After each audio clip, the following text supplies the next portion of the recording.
Welcome to Speak Freely. Your host for today is Jim Fishwick. Jim is an award-winning theatre maker and experience designer who specialises in improvised, interactive and immersive performance. Kia ora koutou, everyone. Welcome to Speak Freely. This is the second in our series of conversations, of panels, of chit-chats, of asking questions and sometimes even answering them when we get to it. Speak Freely is presented by Impro Melbourne, and Impro Melbourne is based on the traditional lands of the Wurundjeri and Woiwurrung people of the Kulin Nation. And we pay our respects to their elders, past and present, and through them to all First Nations people of Australia. And sovereignty was never ceded. I personally am in Kirikiriroa in Aotearoa, New Zealand, where Waikato Tainui are tangata whenua. Ti he moriora e ngā mana, e ngā reo, e ro rangatira mā, tēnā koutou, tēnā koutou, tēnā koutou katoa. We have some guests coming in this Speak Freely. As you know, each episode, each edition, each time we visit different areas of the world. And today we are visiting Asia. We've got some guests from Taiwan, some guests from Japan, and we've got guests from India. And we want to acknowledge that within India, we want to acknowledge the cultures, labor, and dignity of the many productive castes and other cultures who have been systematically peripheralized in India for being leaders of voices of criticality and original language of performance and dissent. It's important to get that marked up front. Thank you all so much for joining us. The way today is going to work, we will have a big old talk. The first couple of questions will come from me and my co-host, who I'll introduce in a second. But along the way, you can also ask questions yourself. At the bottom of your screen, you will see a button which is marked Q&A, and that's where you can ask your Qs. You can put your questions in there, and then later on, we will give you some As by answering them.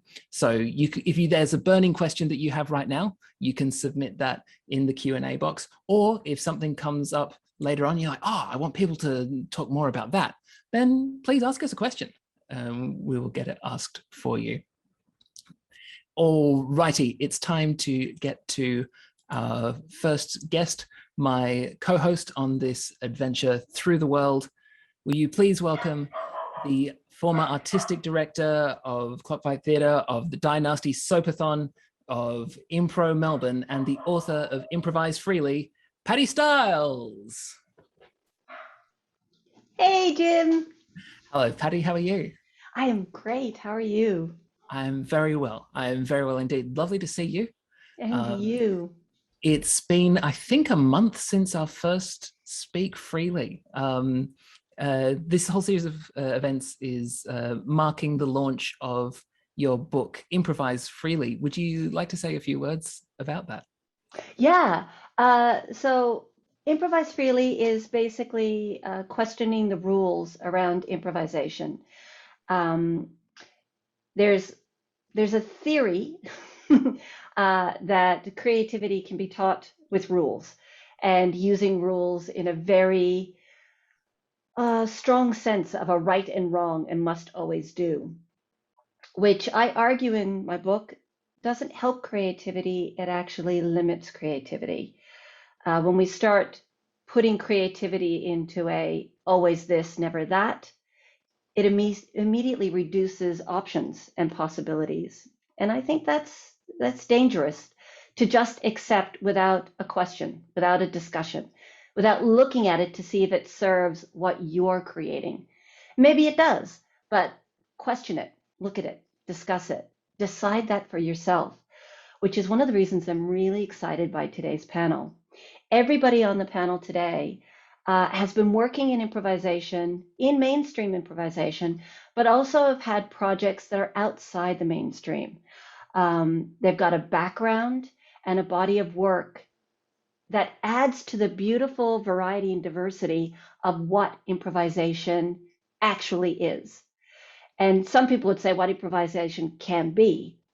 it already is. It's just mainstream improvisation tends to only see improv as improv, comedic, and games. Improvisation is a form, and there's a lot we can do with it. That's so true. That's so exciting. I think we should get into it. All right, it's time to introduce our panel. Our first guest is Anshu Daga, who is a creative entrepreneur and performing arts enthusiast. With a background as a creative and strategic communications specialist, she founded the Inner Startup, who deliver a whole range of exciting experiential workshops.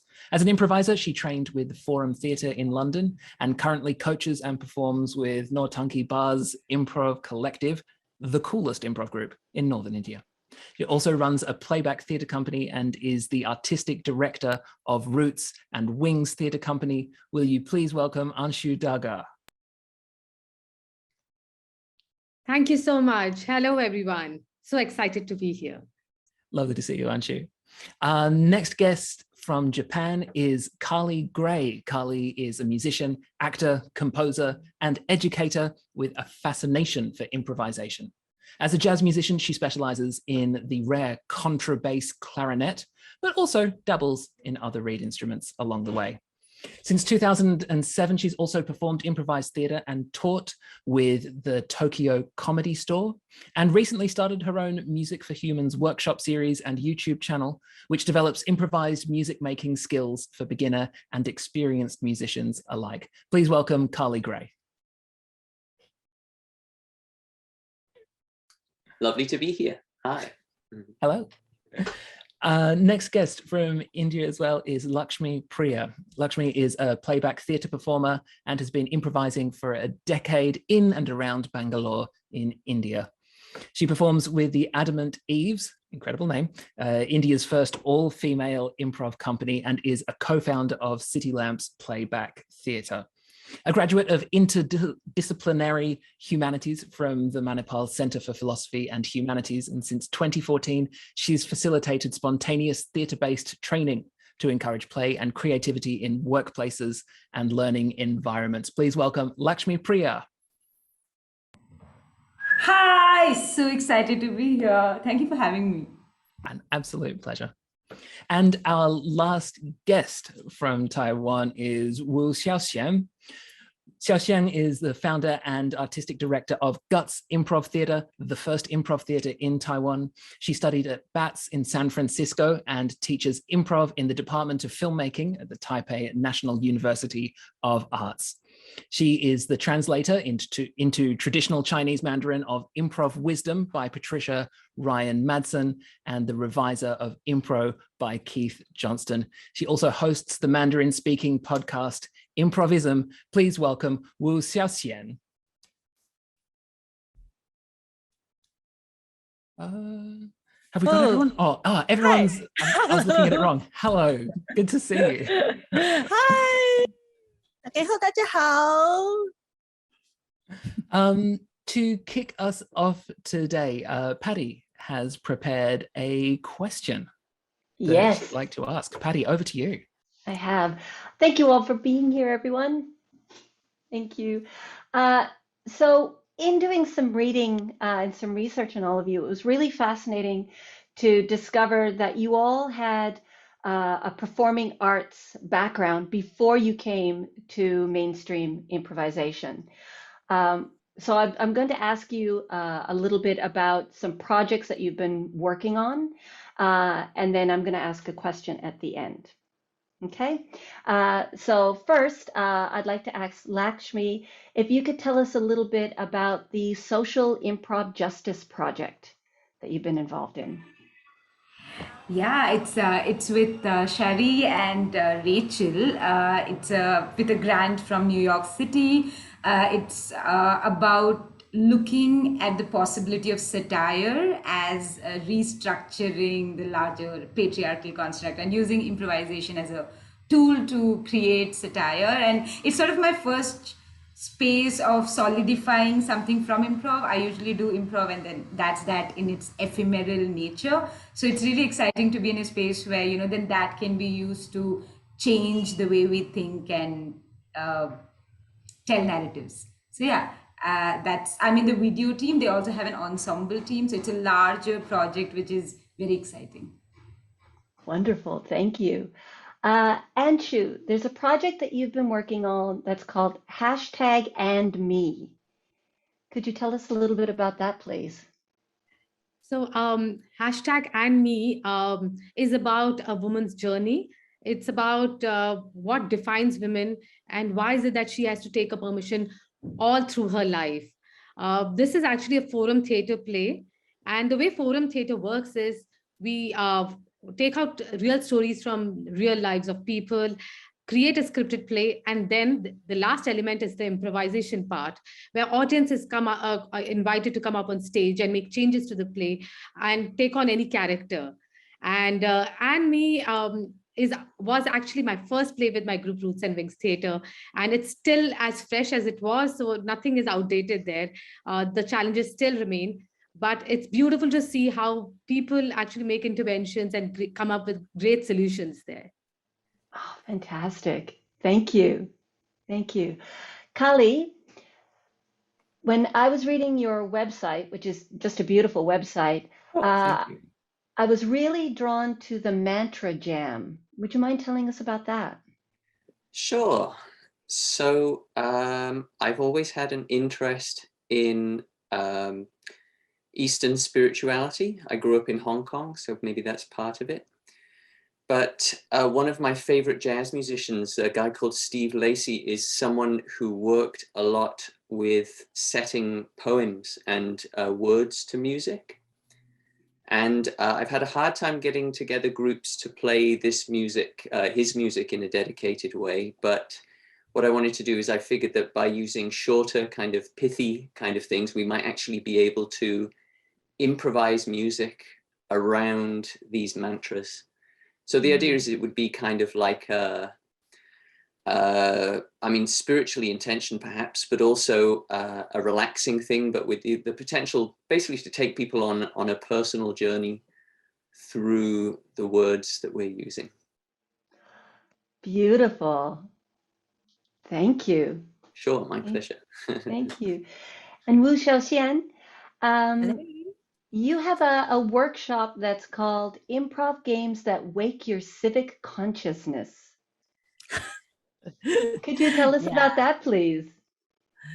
Yeah, actually, it's not me to lead that workshop, but I designed the workshop with one of the members in my group, Huai. And it's because in 2019, when we are about to have our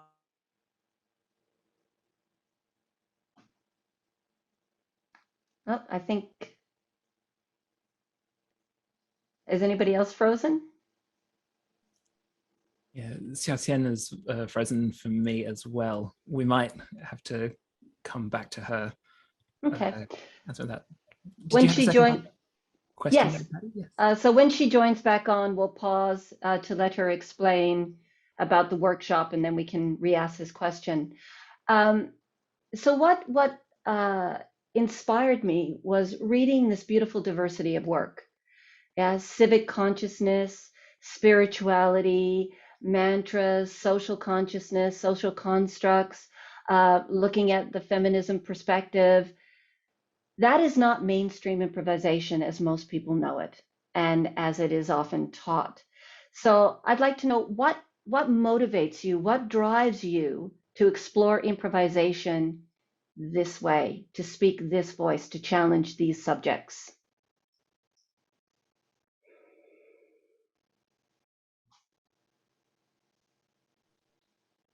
Is anybody? Yeah, Callie.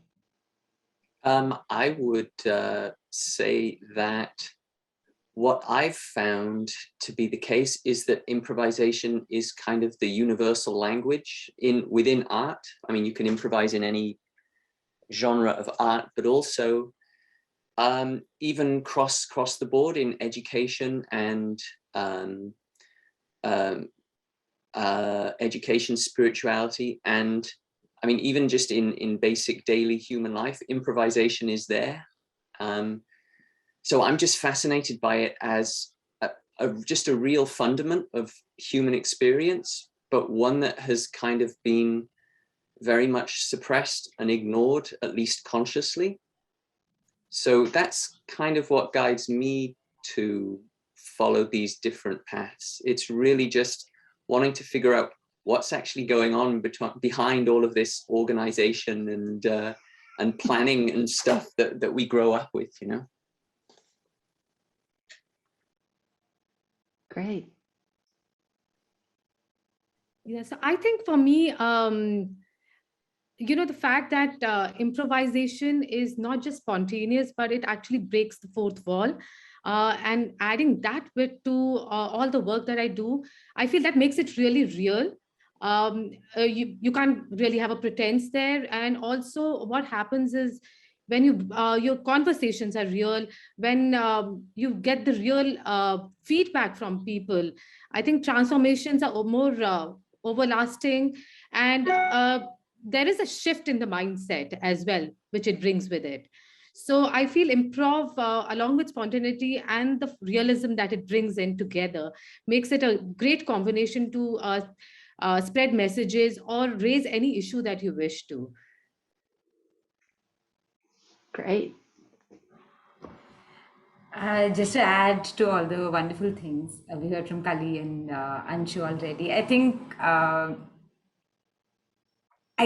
the kind of art that excites me and interests me and engages me I've been able to be more cognizant of that. I think over 2020 and 2021, frankly, I junked out on improv in 2020 because the access was huge with online improv. So I was waking up at like 3 o'clock. I was sleeping at like 12 and midnight, past midnight.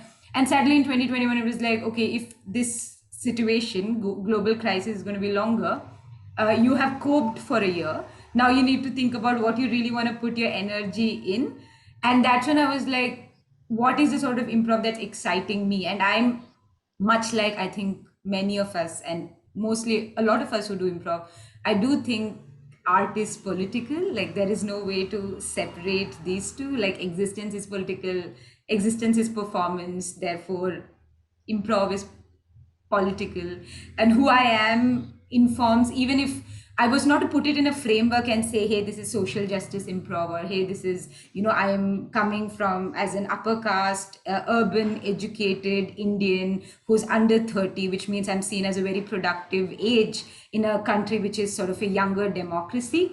Where I get a lot of opportunity, which most 80% of or 98% of the country doesn't get. I'm already, the very fact that I'm doing improvisation is really political. So this is the kind of improv that excites me in a way that it's truthful to my experience. And I probably that's why. Great.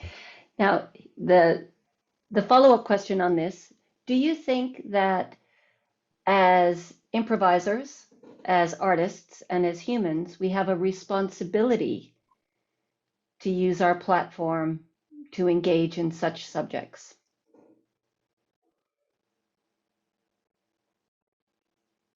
Over to the panel.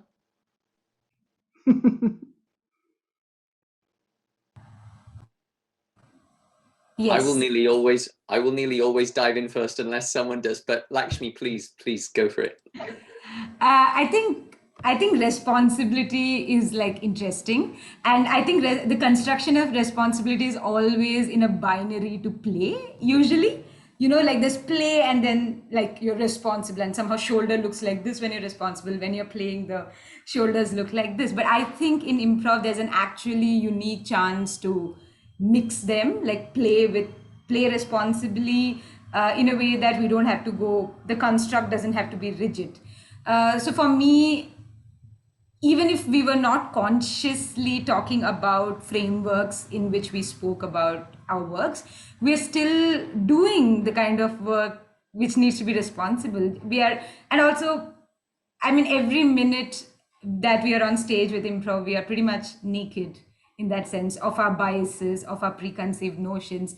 So anyway, when at least I like to think of it as a moment I see myself along with my co-players. So that's already a moment of vulnerability. And I don't know if I would say responsibility, but I would say learning is constant in improv, because it's always a mirror. And I'm like, why did I make that choice? Why would I say that? Why did I think that was the thing that comes after X, Y, or Z? So yeah, responsibility is interesting, but I think it's more a mirroring process.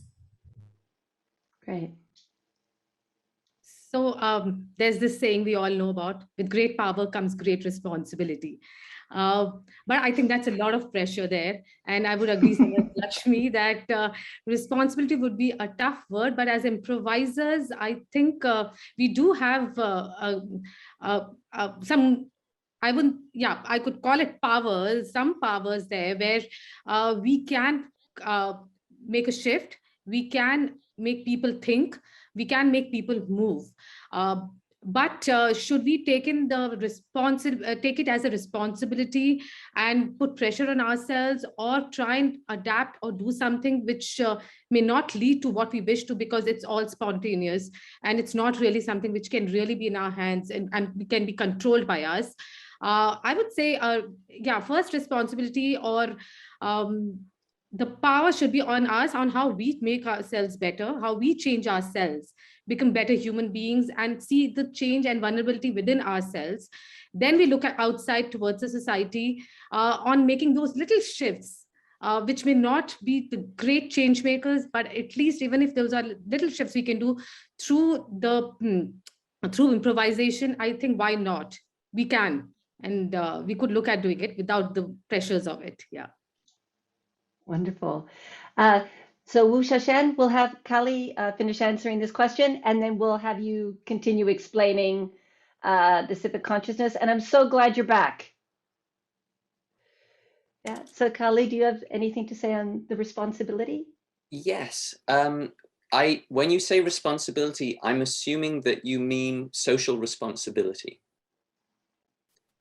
So I do think that it's a double-edged kind of thing where it's like, you know, there's that saying, Alan Moore, the comic book writer, who said that it's the job of the artist to give the audience not what they want, but what they need. And I am on board with that very much. But I do also think it's really careful to remember your responsibility to yourself as well. In other words, what am I capable of giving at this time? So for me, often going on stage, especially as someone who presents in a generally gender non-conforming way, it's kind of a political statement, or a social justice statement, perhaps even, to just get on stage sometimes. And one of the things that I've been thinking about a fair bit over this pandemic period is how much I've been putting that on myself without necessarily being aware of what the consequences might be. So I do think it is a case of balancing one's responsibility to oneself as well as to an audience or to one's art form. So yeah, great question though. And great answers. Thank you all. So Wu Xiaoshen, if we can have you tell us about that workshop, and then maybe we'll bounce to Jim's next question, if you don't mind. Oh, you're on mute. Okay, I'm back. Sorry, just that good timing. My internet just disconnect. Maybe there's a big brother watching us or something about what I'm about to say. Okay. So I'm not sure what you just heard about my talking, like when it's the timing that my internet dead. So I just restart to answer your question. Okay, so about that workshop, it's what we want waking up the civic consciousness using improv game. Why? No. No. I think it's a conspiracy. It's got to be Big Brother, because she said both times civic consciousness, and then there was a freeze. Oh no. That's truly Okay. remarkable and unfortunate. If we yes, absolutely, Joe. Yes, Joe. Free Taiwan. If we lose her again, then when she comes back, let's ask a different question, so that we don't lose her the next time. Maybe we should move on to the next question. Sure. Yeah. I hope that we're able to get her back soon, because I am now very keen to hear about this workshop. Let's ask right at the end. Yes. Yeah. Or we'll ask, please don't tell us about this workshop. So I have a question that sort of relates to what we were just talking about, but it comes out of a practical issue, which is I'm working on a show at the moment that I'm going to present soon. And one of the things that I've been thinking about is at the start of the show, my instinct is that I, as the director or as the host, should tell the audience a little bit about what the show is, tell them how it works, or give them some sort of information on how the show is going to work. But I was thinking about it is that if you go see a scripted play, they very rarely do that. No one says, hey, everyone, welcome to our scripted show. What's going to happen is these actors have learned their lines and they're going to come out and they're going to try and remember their lines. Ooh. So I can see both sides of this, which is to some extent, we want to explain we want our audience to be on board with what's happening, because sometimes improvisation is unfamiliar to them, or sometimes we're doing something that's in a different form of improvisation than they might be used to. But then also I feel like the art should stand on its own to some extent. Like we should trust the intelligence of the audience to be able to follow what's happening. And so I was wondering, what's your opinion? Do you think we should tell the audience what's about to happen up front, or should we trust their intelligence to come with them? I honestly have no idea what the right answer to this is, so I would love to hear your thoughts, because it will help me put my show on. So for me, I think this is a dilemma even I have had constantly with my shows and the workshops as well that I do. Whether the participants should know what's the takeaway, or whether they should know what are the nuances of the game or exercise they're doing, or whether the audience should know what's involved and what is their role in this performance or the show that we're going to show them. I've seen both sides, and I've tried both sides where I don't tell them. What happens when I don't tell them is there are some who kind of understand and figure it out and are invested in it. But then there are those who are lost because they're not sure what is it that we wish to achieve, or what is it that they need to give to it. So to get a balance, what I feel would be good is to actually take a mid path where we give a kind of a brief, because it's not the usual play. Largely, I would say 100% of the audience would have seen a scripted play. So that's one of the reasons why we don't need an introduction there. But improvised theater, or anything to do which is out of the ordinary or the usual theater, it's good to give a slight brief, leave some elements for surprise, some elements for shock, some elements for them to wonder as well. But yeah, slight introduction, slight brief on, which are the moments maybe you might want them to look up, or maybe you will want them to come into, and then rest, we can leave it free, the way I usually now go with my work. Thank you so much. Anybody else have any thoughts? Anybody else got any help for you on your show, you mean? Please. So, I personally, when I've done more experimental performances, and the audience has come along to take part in essentially my experiment, I do like to try and lead them along as cleanly as I can, as friction free. But I really do think it depends on the effect that you want to leave them with. I mean, humans are generally, you know, we like familiarity and we shy away from, I'm talking very generally here. I mean, I know this is a room full of improvisers, but we like familiarity and we shy away from danger or difference. And I think that if you're willing, if you think that your audience can handle the danger of you just diving in, you know, like it's an effect in the end, isn't it? You know, it's like, what do you want to leave them with? Yeah, that's probably the way I would approach it anyway.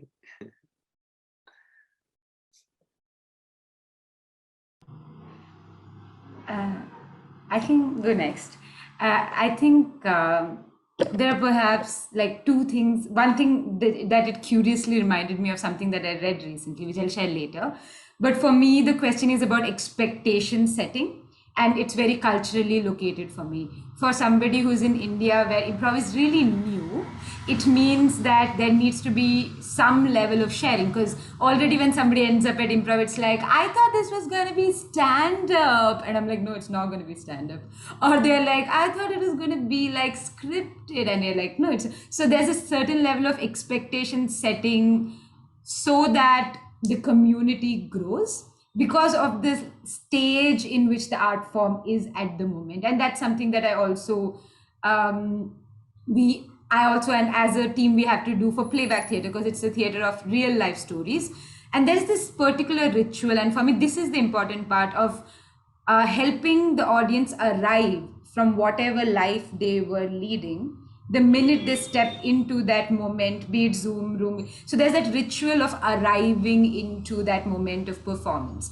And I think what I would ask is, what does this show need? Does this show need them to somehow keep, and we are never going to be 100%, they're never going to leave their like life behind, because we are also wanting to provoke them, we are also wanting to challenge them, we are also wanting to make them curious, which means they can't be all these things without their histories. But at that moment, do we want them to be here, and what sort of ritual helps them? Do we want to shock them into that? Then maybe we don't want to share anything. Or do we want them to be relaxed and not be worried about, oh, what's going to happen? Then some information would rid them of that anxiety and be present. And the second quickly thing that it reminded me of, there's a new study on trigger warnings. And the unanimous conclusions scientifically, psychologically, some of it is bringing up is that trigger warnings are not effective, because it actually makes people more anxious. And this is by students who have had post-traumatic stress disorder. And this is basically academicians or teachers having conversation about, you know, because it became a big feminist lexicon to have trigger warnings, but now they're talking about whom is it really serving, and does it have a role beyond symbolic, you know, posturing? So I think that's a good question for us to ask about our work also, beyond the symbolic posturing. What is the ritual of expectation setting for going to do for this particular show? So I think that's how I would subjectively answer that.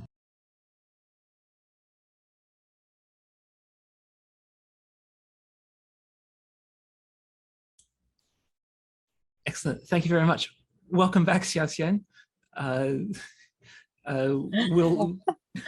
We might not invoke the wrath of the internet again by getting you to answer the same question. But at the moment, we're talking about at the start of a show, how much do you tell the audience about what's going to happen? Do you need to tell them how the format is going to work, or do you let them discover it for themselves? So I've had some answers there. I might go to Patti first, so you get a second to think about it. Yeah. Patti, do you have anything you wanted to add? Yeah, very much along the same lines as everybody else. What do you want the audience to experience, and what do they need at the beginning so that they can experience that? There's a difference between an audience being in a place of wonder and curiosity and information arriving to them, and they have to use their intellect a little, to them being completely out at sea and not knowing what's going on. And we don't want the audience to be lost where they're just simply trying to figure us out. That said, there are works that is the aim. So I'm talking for myself. But I don't mind the audience having to invest in the show. And so I might give smaller pieces at the beginning for some shows, larger pieces for other shows, but it depends on what I want them to experience. The other thing I would add in is that you can provide information in other ways outside of verbal. So how your seats are arranged, how people are greeted at the door, the music that's playing when they walk in, the lighting state that's in the venue and on stage, what is on stage, if it's a blank stage with black curtains, or it's a blank stage with a brick wall, those are different visuals and they communicate different sets of information. If it's, a spotlight, if it's disco lights, all of this starts creating moods and impressions and feelings. If you're playing, and I'm thinking, Kelly, of some of your inspirations, if you're playing Glenn Miller, if you're playing Coltrane, if you're playing hip hop, that's going to trigger the audience differently when they walk into a space because it just has a different context and feel. If you don't ask yourself the question, what would I like the audience to experience? That's going to be the difficulty in creating the beginning. There was actually a fellow on Twitter today, and I've forgotten his name, Joe something, and he's talking about writing musicals. And he said a writing tip for writing a musical is don't write your opening number first. Write the musical, then write your opening number, because you don't know what needs to be communicated in the opening number until you know what the play is about. So I think that's kind of leads in. Absolutely. Just to tie some of these different threads together, I'll post in the chat in a second. I recently wrote an article about creating immersive and interactive theatre. And one of the principles that I use in creating immersive or interactive theatre is the idea of a funnel that, like we said before, that people come from all sorts of days and we want to sort of gradually focus them towards the experience that we want them to have, and that's a physical thing, it's an emotional thing. But something that I picked up from a LARP designer was like a live action role play designer, is that a show begins the first time you hear about it and it ends the last time you think about it. Like that's the full length of a show. And so we're trying to design that whole, like that's the whole show to try and consider. So it's your marketing, it's the foyer, it's do you send people an email after the show with some questions, like how do you invite them to do something off the back of the show? There's lots of different options. I'll post a link to that article with a bit of cheeky self-promotion in the chat in a second. Hsiao-Hsien, Hi. Talking to the welcome. Talking to the audience. Can you hear me? Good. Yeah. Okay. Talking to the audience at the start of a show. What's your philosophy? Okay. First of all, I changed to my iPhone to connect to this room. I gave up my laptop. Okay. I agree. Like many things that Patti just said. For us, like audience warm up, it's a big part of the show. We design each show differently to do the audience warm up. Sometimes we warm up them a lot. Sometimes we just start the show with music, with some things that act by the improvisers. And also, when we're running a show, we have that experience that at the beginning of the run, we design the audience warm up in one way, but after a few shows, we think that that's not enough. We might need more warm up for this show for them to enjoy the rest of the show. And sometimes we think that's too much. We don't need that much warm up. we can start the improvising part quicker. So it's all different. Yeah. Awesome. Thank you very much. Well, we are going to go now to our questions from the audience. We've got some great questions coming in. Don't forget that you can submit yours in the Q&A box down the bottom. And our first question, who shall I pick? Who shall I pick? I'm going to go to Kevin Yank, who has a question here. Thank you for your question, Kevin. Kevin asks, to what extent is improv perceived as a Western art form by your audience? And do you do anything as artists to influence that perception one way or another? Any takers on that very small question from Kevin Yank? I think for us, we don't emphasize where this art form come from for our show, but for the workshop, we do sometimes mention that this art form is coming from Western and about what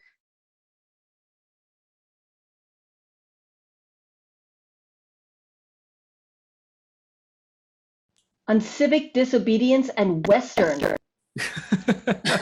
Oh, there, she's back. Good. Oh, she's back. Oh, phew.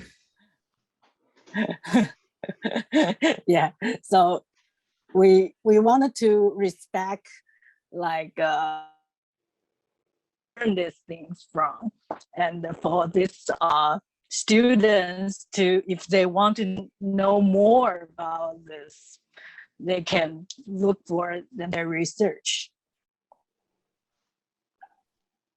Right.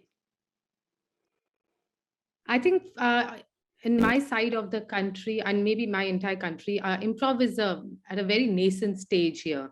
So for us to make an introduction to improv, whether it's for a show or a workshop, people just using the word improv does not really work, because it sounds interesting, but they don't really know what it means or what it entails. So whose line is it is like a reference point for people. So that's often used, in fact, to make that connect, to make them understand what we're talking about. And largely, it seems most of the people have watched it. So that helps the cause. So that's where the Western bit really comes in. But once they're inside the show, we bring in so much of our Indian ingredients into it that it's totally, I would say, especially my group is largely Indianized. We use a mix of Hindi and English, our language plus English mixed.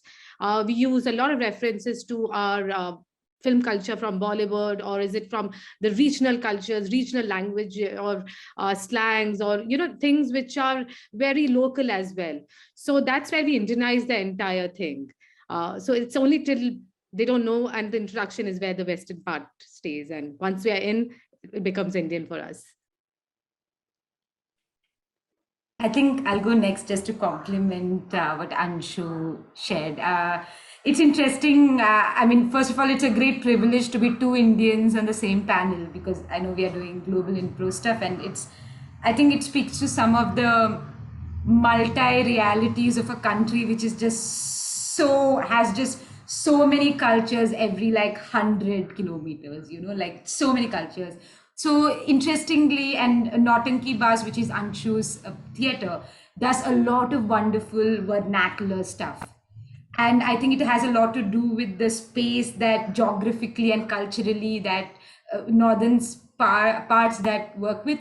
For example, Improv Comedy Bangalore, where I am from, we do a lot of American sitcom references, and our language is, I mean, sometimes we do try to do South Indian, which is in South India. So our reference language is vernacularly, but usually because of the demographical truth, we end up doing a lot more Western references. You know, we don't do as much Hindi because there's also a linguistic politics in the country. And I will not speak more about it. You should find out about language domination and linguistic politics in India if you're interested.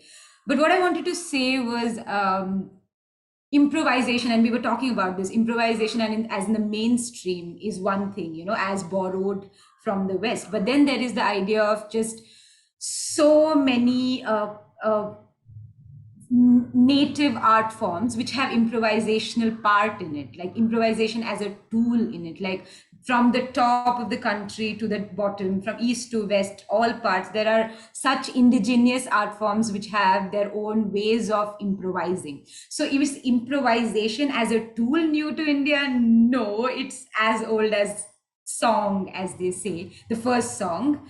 Is improvisation as we do it, as again urban 20-30 somethings do by reading, like say a book written by a Western, you know, improviser, is that new? Yes, because it's codified differently. And a lot of us, at least in my company, are not trained in any classical form. Not all of us, some of us are, but I am not, for example, and I can speak to this. And when I come in, this is my performance history, right? I have a performance history of 2 Western art forms, and that really is different from somebody who maybe has done Kudiyattam or Kuchipudi or Bharatnatyam, because they have experienced improvisation in their art form, which is native to this country, you know.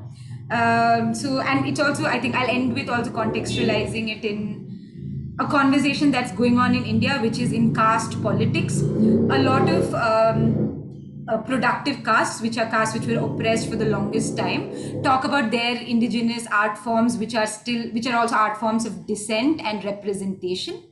And I am caste privileged, like I'm from the oppressor caste. And what happens is we co-opt and appropriate a lot of the art forms, and then we get bored because it's not ours. We have nothing original. So we reach out to the West to find something new, also because we are the ones with money and access to speak English and know what improvisation means and cut means and end scene means. So there's a lot of wealth of improvisational forms, native improvisational forms we don't even know about actually because of our social positioning. So that's also another truth just to bring in. But yeah, everybody asks, is this stand-up? All the time. Thank you. Carly, do you have any thoughts on this? Yes, yeah. I think my main thought is that I don't really feel qualified to comment on how things are for Japanese people here, how they see improv. I'm not involved in that scene in Japanese. I've done some work with Japanese improvisers, and there was definitely a strong awareness of the origins of improv. But I do think it's one thing that I can say is that Japan is a country that traditionally takes things from other countries. You know, it's the Chinese. It's the Chinese alphabet that was adapted here. I mean, it's the Western digital technology that they've really taken on board. And there are Japanese people like Jun Imai, the In the Moment workshops, who is very much involved in bringing these teachings to Japanese people. And I do believe that he has very much his own way of doing it. Thank you very much. Patti, do you have any thoughts? It's not a question for me. I'm a Western person from a Western culture with a Western background and a Western teacher. Not my question. Thank you, but not my question. I might move on to our next question then. There's some very sassy depictions of people's understandings of improv happening in the chat, predominantly from Joe Bill. So I'm going to put Joe Bill's question to you all. Joe asks, is art the goal of your improvisation? Or is art a consequence of your improvising? Or is it something that happens, is it something that happens because you improvise? Or is it something that you're trying to do when you improvise? Or is it some combination of all of these? Again, I'll take Joe up on that. Oh, please go for it. I was going to say I'll take Joe up on that. So I'm really into like theories of aesthetics, things like that. So I really like this question. Thank you, Joe. So basically, I think that this idea of art versus entertainment is kind of a false dichotomy. I personally don't really think it's like, I think that the bigger responsibility that we have is to produce something that is personal to us. And if that is perceived by an audience as art or artistic, that's more to do with the audience and the way that they're thinking about what we're doing. So there's that kind of like art versus entertainment dichotomy. But I really do think that what we're talking about, whether it's art or entertainment, is essentially affecting someone's state of consciousness. So what I aim to do when I make a performance, whether it's music or improv theater, is I aim to create a particular mood for the audience, or I have a particular place that I want to take them inside themselves. And of course, you know, it depends on them as well, again. But rather than thinking about it as, am I making art or not? Personally, I prefer to think about it as am I having an effect on them? What effect am I having on them? What am I bringing into the mental space that we're all sharing? So I don't know if that's an answer or an evasion, but that's what I'm saying. Thank you. Is anyone else? Laxmi, yeah. Yeah, I'll just quickly think about it just because I'm so inspired by what Kali said.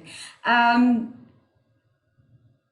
think it's interesting that even in the question, Joe put it in quotes, the idea of art, which speaks directly to the history of the dichotomy that Kali was talking about, right? Especially in improv. And I'm not very well read in the origin of improv, but it does have a very rooted history in like social realities from Vilas Paulins, right? Like the fact that it was a response to a need, you know, and even with offers, at least it feels like we're responding to a need on stage because we don't have script. So the need didn't happen in the playwright's mind, but it happened on stage when I'm with my co-improviser and I see that they're walking towards a chair and I'm like, okay, there's a need to acknowledge their walk to the thing. So art as meaning and art as curiosity and art as not gatekeeping are the places where I think improv intersects. And it is art. I have felt like, and also this is an evasive answer because it took me a long time to say I'm an improviser rather than saying I improvise because of all the imposter realities. But now that I'm a bit more comfortable, the most meaningful I've felt is when when a audience comes after a show and says, not that the show was excellent, brilliant, but like, hey, that thing that you said, I have said that, you know, and it was like you were in my head, and I'm like, yeah, there was some moment of truth there, and that's art for me. That's meaningful for me. And then it goes from like art with capital A and quotes to like ART, like a humble, truthful, curious reality. That's so true. Thank you so much. Anybody else on the panel? Anshu, you go. I think I completely agree with the way Kali expressed it and Laxmi is expressed. So I won't reiterate what they've already said because I am on the same lines and I believe the same. I would also add to that, and which is a little tangential from art, improv for me is as a goal, it's not just the art, it's about the connection that it brings in. So there's a lot more to improv. It's the connection within myself, it's the connection with the audience, and it's the connection that the audience sees with me. So whether we would call it art or whether we would call it reality or we would call it something on a different plane, but improv is a lot about that as well for me. It's also a lot about spreading that connection and spreading happiness, and not just restricting it to thinking that it's just an art. Yeah. Hsiao-Hsien or Patti? Okay. I love this question very much as well. And I have so many thoughts, but I'll just start with this one thing I think about. It's art, the goal. I think it is at the beginning stage for me when I start to run my improv troupe. And we wanted to make that art good. We want to have a good skill to make good art that can let the audience to willing to coming and then know about this art and appreciate its beauty. That's at maybe the first 10 year or so when I doing improv in Taiwan. And I think after that, we have more ambition, not just to make good art. We want to besides make people laugh or telling good story. We discovered improv also have good influence to us personally as improv creators. So we want this, they can experience that. And also, I feel lucky, like for us to do improvisational theater. I think compared to scripted theater, when we do an improv, whether the show is good or not so good for a day, I think audience can get good things from a improvised show.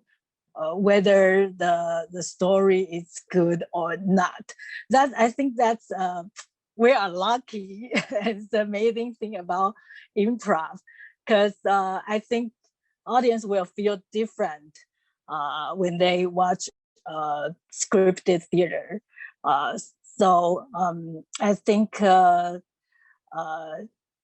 that's what I feel, that we are lucky because we choose to do improv as our professional. So we just by doing a show just to go onto the stage and take risk.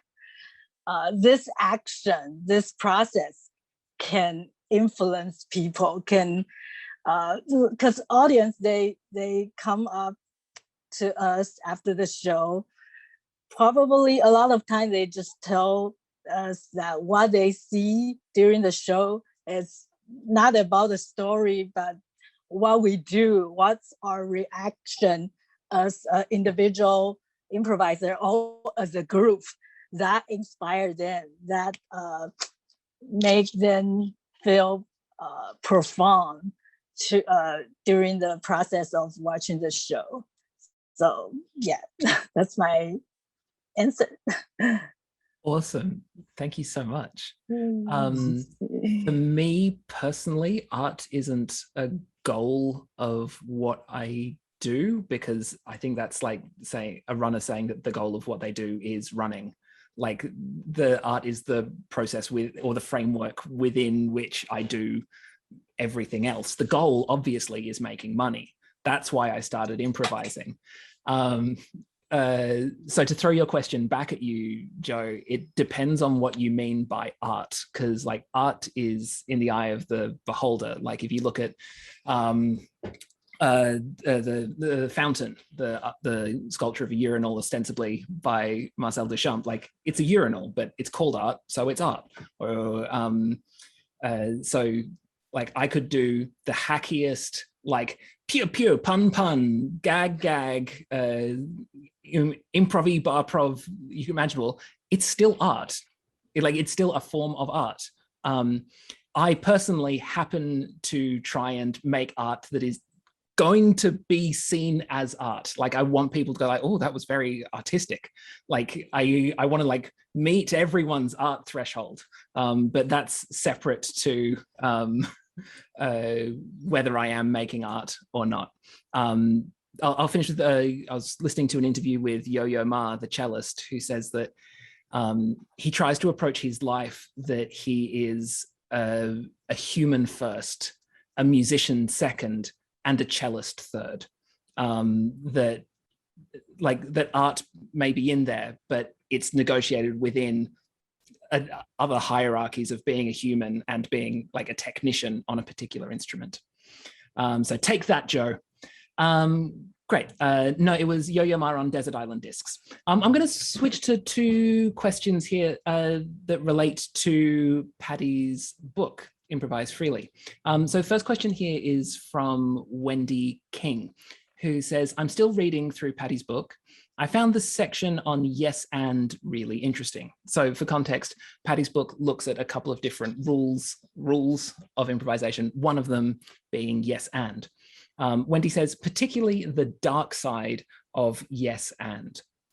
Patti, I might get you to like quickly summarize what that section of the book is about. Actually, let's do that first, and then I'll come to the question at the end. So yes and is a codified simplification of a skill, and that skill is acceptance. It's become a short form way of being able to say to people, here's what you do to accept. But that's not the only way to accept. And just because you do it doesn't mean that you do accept. So I have a look at that. But because it's been codified, and then it's been turned into a rule, and then it's been reinforced in a very feverish approach where, you know, people will run around yelling at each other like it's some war cry, it has built up a culture around it where it is the thing you do not break.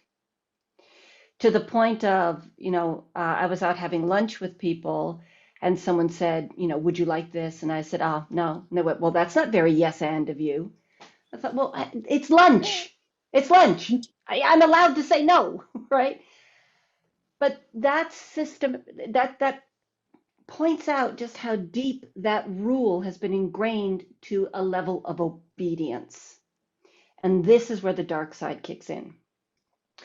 When you have people following obedience blindly, and I'm sorry, that's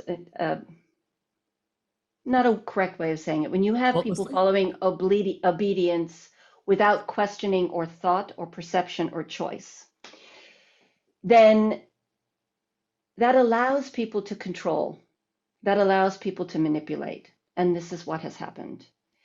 And I have had many experiences where I have held improvisers who have been in tears as they recall scenes that they've been in, where they have been put in situations that have been physically unsafe, that they have been sexualized and harassed, and their instincts are to say no. Their instincts are to push the offer away, but they have been conditioned into this form of obedience that they must yes and. They must say yes and. And in that moment, you have someone that has power and they have obedience and they have a culture that supports that obedience and they have this premise that this is the rule of improvising, and if you break this rule, you're not an improviser.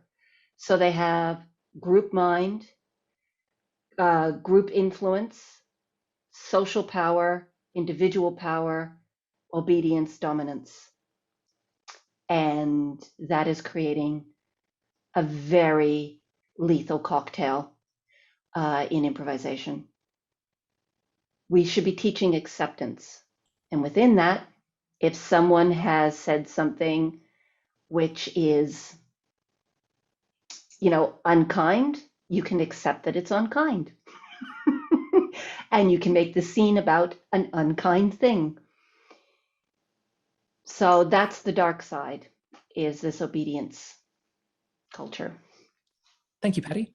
And for more of that, you can buy Improvise free at pattistiles.com.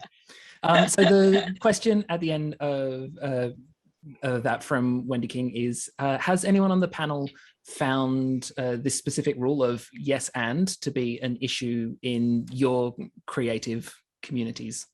Or is yes and a dominant thing in improvisation where you are?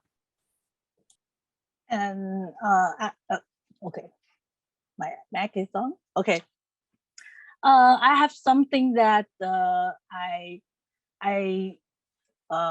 observed from my past experience when I went to international festival or conferences about improv, that I think maybe it's because of the language.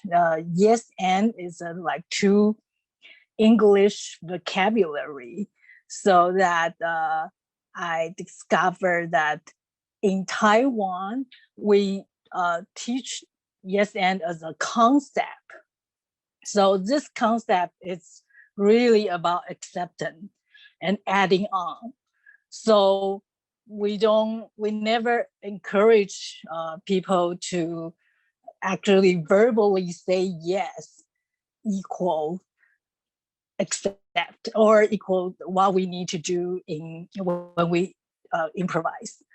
But I do find out that more people who are native English speaker, sometimes they have this, maybe it's a confusion about they have to verbally say yes and something that is what they should do when they improvised. So that's one thing. So another thing is I always teach my students that the first thing about the concept of yes and, it's yes and yourself. So yes, so if someone, like you said during the lunch, pick on you for saying no, that's a yes to you, not to order something that day. So yeah, so the first thing should be yes and yourself, and then you yes and other things. So that for me, it's two things that comes to my mind when talking about the negative side of the concept of yes and, because I personally, I love this concept.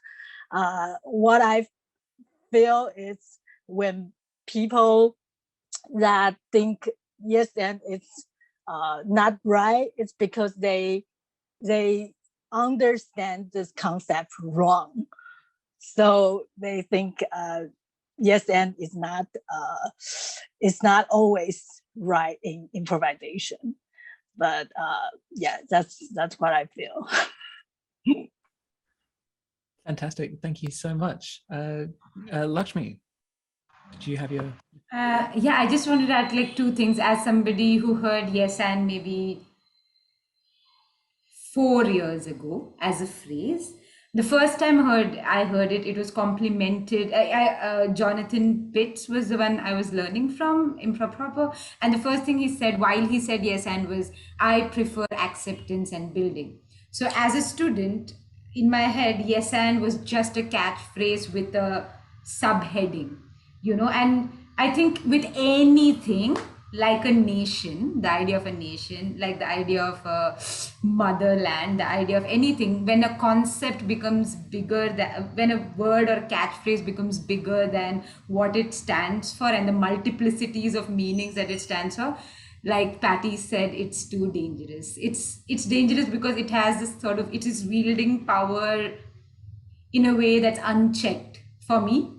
And I'm a paranoid person of any kind of power holding. So I actually, it's only now in 2020 that I understood how much power like yes and as a catchphrase has. And then, you know, when I started working with corporates, I realized people use yes and as like a marketing tool. They don't care so much about improvisational qualities or essence. They want to bag that corporate, they as in me, I want to bag that corporate gig.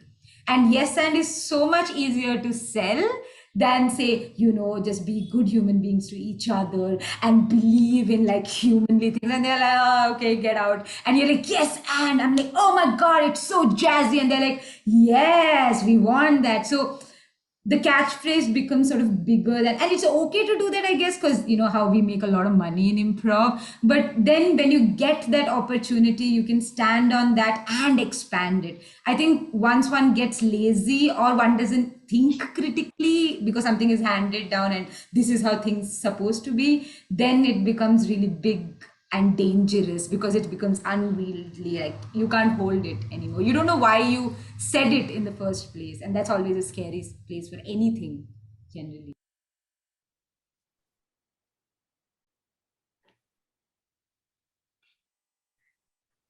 Yeah, I think yes, and as a beginner in improvisation, it's a great tool to know. Only for that moment to just, you know, as you're entering, because as people, it's tough for us to just agree on everything that's given, and that's when we kill scenes or kill what is given to us. So yes and is a great stepping stone to enter improv. But I think what also is the issue is how whoever's guiding or the teacher is teaching, how they explain it to the students so that it doesn't become the written thing of improv, because that's, and these kind of discussions are great for that, I think, because when I started off, yes and helped me enter scenes, organically move into scenes and grow with it. But now at this stage, I agree. Yes and is more like a concept. It's about acknowledging, and it's not about just doing that all the time. I also want to add on to what Laxmi spoke about corporates, because I do a lot of improv workshops with corporates, and definitely yes and is a great hook. But I've also got questions from senior leaders in corporates asking that, you know, if we keep yes-anding, how are we going to say no to the person? You know, they'll keep wanting their ideas in. And that's when I bring in the thought to them that yes and is not about just agreeing. It's about acknowledging that, yes, I hear you. Because typically as people, we are the buts, you know, how things cannot work is a very easy thing for us to say, especially in the corporate world. So yes and is a great tool, again, to just acknowledge that I hear, but let's build on it. Let's figure out a constructive communication around it. It could help with that, to build on whatever you've offered me, and then see whether it's workable or not. So yeah, those are my bits on yes and.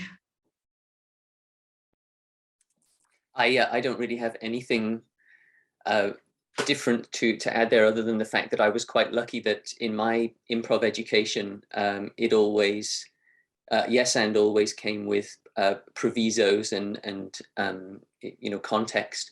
And when in my own teaching, when I started that, one of the ways I like to put it was, you cannot take it literally, because there are always going to be situations in improv where something does not apply. And rather, it's the spirit of yes and that you need to understand. It's not the rote phrase, it's the spirit of the thing. And I think that that's really what everyone else has been saying as well, you know. Can I ask a slightly different question, Carly? This is something that I've always wondered. As a jazz musician, is there an equivalent of yes and in jazz improvisation? Because one thing that I think about in sort of like sorry, I'm not going to ask a second question on top of the first question. Is there an equivalent like concept or phrase in jazz improvisation? The very fast answer is no. But the trouble is, so I got interested in jazz in my teens. I was listening to all the great like 40s, 50s, 60s stuff, Thelonious Monk, Coltrane, Ornette Coleman, like all of these guys that were true improvisers. And then when I went to music college, I was just really disheartened because everything that people were talking about was theory. It was all music theory and harmonic theory, not even theory of melody or anything like that. It was all about harmony. And it took me about 10 years after going through music college and then discovering improv theater, where I was just like, it wasn't me, it was them. They weren't talking about the most important thing, which is interaction and being present with your fellow improvisers. So it's a big gap in jazz music now, and one of the reasons why I think it just doesn't have the same kind of weight that it used to have, for me anyway. I mean, even the technically brilliant musicians, they're not communicating in the same way, generally speaking, because I don't think they have a theory of aesthetics. And the great thing that we have in improv theater is it's all aesthetics because our instrument is ourselves. And, we can indeed, we can refine that, but that the whole point is to be as present as possible. That's what's being taught to us. So I really do feel that, jazz musicians are missing out if something like this is not included, if some kind of yes and type idea isn't introduced to them. And I will just add one more thing, because I think this is particularly interesting. I've done these workshops, Music for Humans, they're called, and basically I introduce beginner musicians to music making using improv theater language and techniques. But we've also had some real serious hard-hitting pros come along as well, and they've actually been blown away by the stuff as well. This is them playing with complete amateurs and getting a whole other experience out of the interaction with them. So, to go back to the quick form, know that there isn't something like this in jazz. It's kind of a big thing that's missing. Awesome. Thank you so much. Always wondered. Thank you. Great question. We're coming towards the end, so I'm going to fit in one, hopefully two questions. So a question here from Kevin Yap. Yeah, so I was just going to say, we did start 10 minutes late, so I'm hoping that we can maybe get Kevin Yap's and Tim Redmond's question in. Yes. Panelist, if that delay of time is an issue for you, please send us a note. Otherwise, go Jim. Excellent. Okay, so question from Kevin Yap. From the perspective of an improv teacher, what is the pickup rate of improvisation as an art form within your country? Because Kevin says in his question that a lot of Asian countries being freely expressive is not generally normalized as a thing. So how willing are people to leap in to improvising?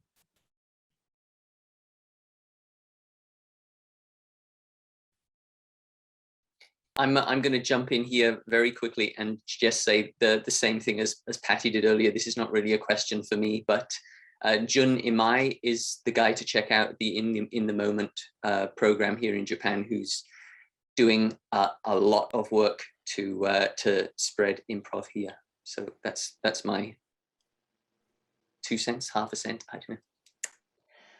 Just going to add in a quote that I read from Wu Xiaoxian about theater sports in Taiwan, that you had to teach the audiences not to be so polite. Yeah. And I wanted to have better understanding about the question. Can Jim explain the question once absolutely. again? So Kevin's question is that in a lot of Asian countries, he says that being freely expressive and I'm guessing big and silly and being putting yourself out there creatively, it's not generally normalized. So he's saying, what's your experience of people signing up to improv classes or picking up the principles of improvisation in classes? Like, does it take a while? Is it fairly straight? Does it happen right away? Kevin, please correct me in the chat if I'm misrepresenting your question. Okay, I think for us in Taiwan, I think it's about what people used to learning things. When we are like at school in Taiwan, students always sit in the classroom, listen to the teacher. That's the what we will do for the most of the time. So when they come to the improv workshop, they turning them into right learning mode. I think it's important for us.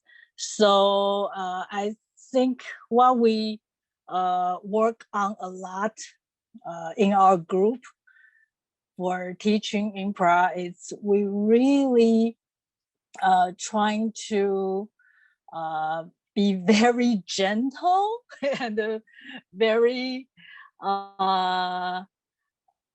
slow at the beginning to break the ice. And we're breaking the ice not only for the individual, but also between people in the group. So our concept is we make every individual improv workshop as a team. So we have a team building process at the beginning of the workshop. If that's especially for a longer run of a workshop, maybe a 6 class workshop or 8 class workshop, we make the class as a team. So we team building at the beginning of the workshop. I think that really helpful for them to know we are here to support each other, and you are very welcome to take risk in this circle, because that's why we are here for. And I think that's one thing we really in our group, we see that's very important thing for every improv class. Okay, thank you so much. Anshu. Yeah. So here, improv, I think in my side, what I've seen, it's not something that everybody is keen to take on. So it's not like a theater class where one knows in theater you're going to learn certain things and you know what's you're entering for, what you're going to get out of it. So it's kind of vague in people's head somewhere, I think. And also the fact that you have to be vulnerable in improv. Sometimes you make a fool of yourself as well, right? You could be doing things which you would have done when you were 3, 4, or 5 years old. Are you really ready to do that? So I think somewhere I do see that as a hindrance where people don't want to show that part of them. So I would say it's either people who watched improv somewhere and felt it's interesting to look at it, or it could be people who got one dose of it and suddenly realized that it's not just fun, it's therapeutic too. So I am evolving as a person, and it's helping me so much individually that, you know, performance could be a next stage, but I could just try it for myself. So those are the kind of people I would say largely who either want to have a lot of fun or find it therapeutic for themselves, initially get into it, and then gradually, of course, move on to the next level. Having said all of this, I've also seen we don't have too many women around. Like in my group, we are just 2 women, and the rest we are about 10 people, and the rest are all men. So we may have women coming in for workshops, but they may not stay on to become performers or stay on to do many shows. So again, is it because of the fact that you don't want to expose yourself? Because it's a lot of exposure. We all know how a lot of things which are top of mind for us are a lot of things which we aren't ready for. We suddenly do it on stage in front of people. I don't know if that's the reason of that restriction, or is it just because of time and the importance that you give in your scale of things at home? But yes, definitely there are more men there. So demographically, I would say, at least my side, I've seen fewer women taking it on a longer journey. So that's what it is here. Yeah. Fantastic. Thank you so much. And just before you answer, Laxmi, I've got a message from Kevin here. He wants to clarify that he's using his observations based off on his experience as a Chinese Malaysian in Malaysia. Just to, that's where that's coming from. Laxmi, please. Yeah, I think because I have been always really loud, I think I've attracted very loud people. I've been very, and I've been loud in both my gaps and my convictions. So for example, I think that way, again, like Anshu was saying, that is the truth of Indian improv. Like the ratio of women, and even age-wise, if one were to look, like it's usually people in their 30s, maximum early 40s, and then there are a lot of younger folks. So that is the, I guess, people it's speaking to. However, I am part of probably India's one of the only active all-women groups, because I've also been sort of careful just as a person with whom I perform, etc. As a teacher, during 2020 in the online improv time, I started to be able to teach a Western audience, like in the US and in the UK. And what I observed was, no matter the cultural reality, and this is not to say that there are no differences, like in India, at least India, Bangalore, my setting definitely has very codified relational hierarchies. Those are real, and not that everybody is following them, but they are codified and they exist. But even in, I think, Western spaces of teaching, I think there's a definite necessity for creating a space to be vulnerable. You know, like maybe people are okay to be expressive, but always like their quick jump to express is not necessarily the level of authenticity and vulnerability we might be able to excavate and help others experience in an improv class or show. So I think across culture, there are veils of different cultural expectations, but no matter what, people do require some level of safety and holding and assurances and expectation setting to say, hey, you're safe here. And nothing about all the masks you're wearing outside is going to crumble because you take 8 classes in improv, or unless you want it to crumble.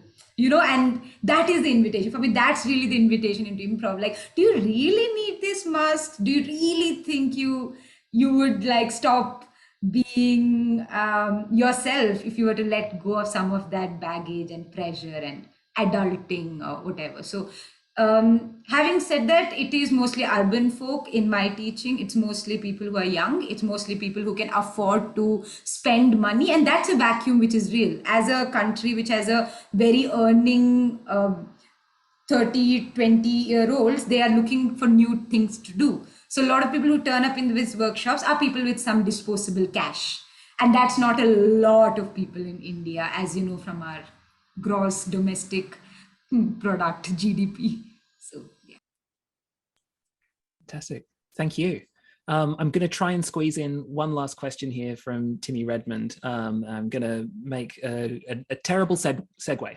There was an early draft of Patti's book where, just to build off what you were saying there about vulnerability, Laxmi, is that Patti said in the original draft of one of the chapters that people are more comfortable sort of like dancing at midnight with a vampire and being sort of like big and silly than holding hands with another character and being vulnerable. And to connect to vampires, my friend Michael Hing, who's a comedian, he used to talk about show ideas that wouldn't die as Draculas. He would say, like, we'll do a show where you bring out your Draculas, of like the shows that you can never quite make happen, or the sketch ideas that you never quite work, but they still hang around and they just refuse to die and they live with you. So Tim Redmond has asked, what's your show idea that you haven't been able to make yet, but is with you all the time? I'll go first. A time looping escape room. That's it. Anybody else have a show that they keep wanting to put on but haven't quite been able to? Patti. I'm haunted by Wim Wenders' films, Wings of Desire, and I keep wanting to do an improv show that's dealing with morality and choices and angels, and the angels that maybe walk with us, the angels and demons, and do they influence those choices? And I visualize it. I see the shadows. I see the movement. I know the content, but I still haven't found the key to land it and start working on it. And maybe the key is stop thinking about it, get into a room, play. But that's my vampire. Laxmi? I think mine is located in the intersection of like playback theater and improvisation. I'm really, my most expertise is in creating a space for real life stories, because I've been doing improv like a little, much lesser than I've been doing playback theater, and that's sort of the skills that are for me more trained. So I keep imagining an performance site specific, so not in a show, not in people's houses, public parks, and all of this is quite difficult in India because you don't get bureaucratic approvals for this. So these have to be sort of like, do the show, run if the cops are coming sort of shows. And with a musician, and we have like wonderful musician in our playback company, and maybe couple of playback actors, and then start with playing a game, and then just progressively start into getting into a conversation, and then do like reflect their art back in a way that, you know, it says something about the social position and the time we are in right now. And the big dream is to create small ripples towards the next general election, because we are doomed if the same government comes another year, according to me. But that's a really big dream. But yeah, that is a show.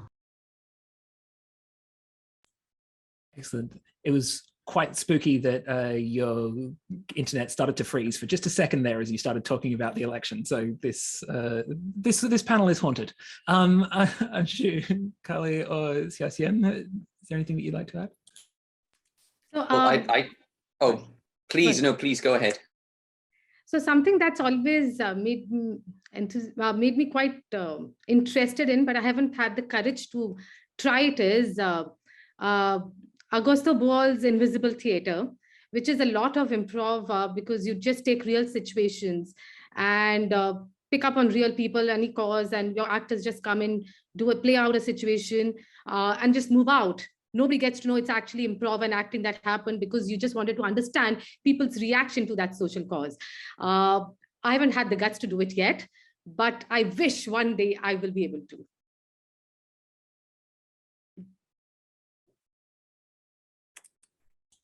Me too. Carly. So I tend to be quite a conceptual person, so I'm kind of like haunted by all of these things that I thought about that haven't been able to get together. loads of musical projects and projects combining music and improv theatre, but the improv theatre one that I'm being haunted by still is around world building, like the kind of detailed stuff that we find a lot in fantasy worlds or a lot of the cartoons, the great cartoons that are being made these days. But the idea of an improv show where the actors play actors trained in the history of a fictional culture, and then the actor, like, you get some information from the audience about what this country is like or this area is like, and then you can show the history of the theatre of this country through the different ages, changing it and building it as you see fit. So I really like that idea, just because I love fantasy world building and things that are like, a lot of improv happens, like the assumptions that are going on are based on real, the reality that we inhabit now. And I very much like getting out of this reality when I can. So yeah, that's my that's one of my things that I would very much like to realize at some point. Thank you so much. Xiao-Hsien, is Yeah. there a show that you've got? Okay. There are a lot of shows that I still wanted to make that happen in Taiwan. And one format it's probably be surprised for you guys, is I'm very interested in doing improvised Shakespeare here in Taiwan. And I believe in maybe probably all your countries, you have already done that. And but because Shakespeare is not in our culture, and it's in certain kind of time and using certain kind of language, and I have seen very good improvised Shakespeare in other countries, and I'm really interested to make that happen in Taiwan. And another reason is because in the theater world of Taiwan, Shakespeare it's huge. People will think that means what I say, the quality theater when it comes to some people who studying theater, and also for people who issue the government grant to theater production.